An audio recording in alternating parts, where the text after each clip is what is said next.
버스 타고 어디 이동할 때도 유튜브를 보고 쉴 새 없이 뇌는 자극에 노출이 돼 있거든요. 치매를 예방하려면 어떤 사람들이 치매에 잘 걸리는지 알면 되잖아요. 반드시 지켜야 될 생활 수칙 중에 하나가 바로 먼저 나이가 들면 치매가 많이 생기죠. 어쩔 수 없는 현상입니다. 60대에 비해서 80대만 되더라도 치매 발병 위험이 거의 10배 가까이 높아지기도 합니다. 85세 이상의 노인에서는 약 45% 이상의 치매를 가지고 있다고 평가하기도 합니다. 하지만 현재 50대, 60대, 70대 정도에 해당하시는 분들은 또 자기 관리를 많이 하셨던 분들이기도 하거든요. 이분들이 더 나이가 들었을 때에는 치매에 대한 유병률이 많이 떨어질 것이라고 예상하고도 있습니다. 연령대에 따른 위험성은 U-쉐입을 그리고 있는데요. 굉장히 어릴 때 진단을 받은 경우는 대단히 위험성이 높습니다. 적정한 나이 또래의 진단을 받은 경우는 위험성이 좀 낮고요. 그리고 아주 나이가 많이 들어서 진단되는 경우도 예후가 안 좋습니다. 두 번째는 성별인데요. 남성이 조금 더 유리하기도 합니다. 그런데 여기에는 어폐가 있어요. 왜냐하면 치매에 걸리기 전에 암에 걸릴 가능성도 더 높고 다른 심혈관 질환이나 뇌혈관 질환으로 사망할 가능성도 더 높게 나타나거든요.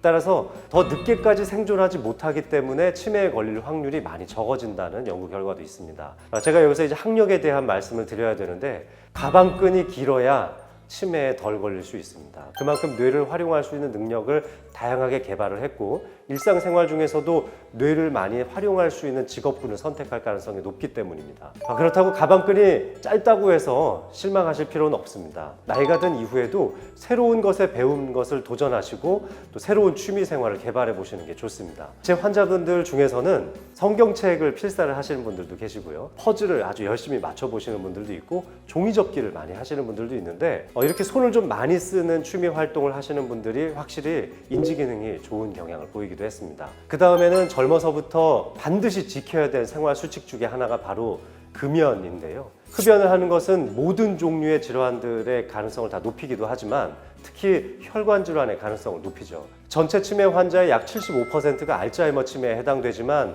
알츠하이머 치매가 있을 때 혈관성 치매가 발생함으로써 더 악화시키기도 합니다. 이렇게 겹쳐져 있는 부분까지 생각하면 혈관성 치매가 차지하는 비율이 약 48% 정도 되는데요. 따라서 혈관을 잘 가꿔주기만 해도 치매의 절반 정도를 예방할 수 있기도 하죠. 그리고 영양 상태도 잘 살펴볼 필요가 있는데 특히 뇌의 대사에 관련되어 있는 비타민 B군이 많이 들어있는 음식들을 섭취하시는 게 좋고 또 혈관을 보호한다고 알려져 있는 오메가3가 풍부한 음식을 드시는 것도 좋습니다. 또한 항산화와 항노화에 관련되어 있는 폴리페놀이나 파이토케미칼이 많이 들어있는 야채 위주의 식습관을 가지시는 것도 좋겠죠. 약 60% 이상을 채식으로 채우시는 것을 추천드리고 싶고 20% 미만의 칼로리를 육류를 통해서 섭취하시는 것을 추천드리기도 합니다. 너무 많은 칼로리를 섭취하시는 것은 산화 스트레스에 많이 노출될 수 있기 때문에 소식하고 적게 움직이는 적은 강도의 신체 활동을 지속적으로 하시라는 말씀입니다. 심혈관 질환이나 뇌혈관 질환과 같은 혈관성 질환을 앓았던 환자들은 치매에 걸릴 수 있는 확률이 또 그만큼 많이 높아지거든요. 특히 심뇌혈관 질환을 앓았던 분들이 약 4.8배 정도의 높은 위험성을 가지고 있기 때문에 혈관을 잘 관리하셔서 심근경색이라든지 뇌졸중과 같은 위중한 질병에 걸리지 않는 것만으로도 치매를 예방할 수 있는 좋은 방법이기도 합니다. 뿐만 아니라 우울증에 걸려 있을 때도 치매에 걸릴 수 있는 확률이 높다고 알려져 있습니다. 우울증의 초기부터 일찍 진단을 받고 빨리 치료를 받게 되시는 것도 치매를 예방하는 좋은 방법이 되겠습니다. 차를 어디다 주차했는지 한두 번 실수는 할 수 있어요. 저도 병원에 차 끌고 나갔다가 버스 타고 퇴근한 적도 있으니까 안 갖고 온 줄 알고. 그런데 그 실수를 반복하진 않았어요.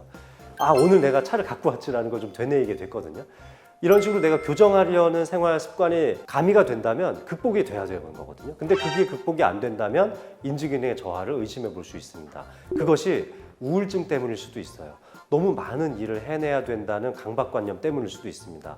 많은 스트레스 때문일 수도 있죠. 전문가와 함께 상의를 해보시면 어떤 것이 원인이었는지 쉽게 찾으실 수 있습니다.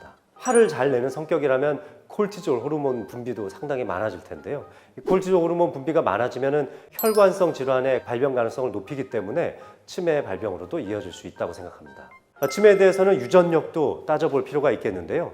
내 부모님이 치매를 앓고 계시다면 내가 치매에 걸릴 확률이 약 20% 정도 더 높다고 되어 있습니다. 나에게서 그런 유전자가 검출되는지 미리 유전자 검사를 해보는 것도 좋은 방법이 될 것 같습니다.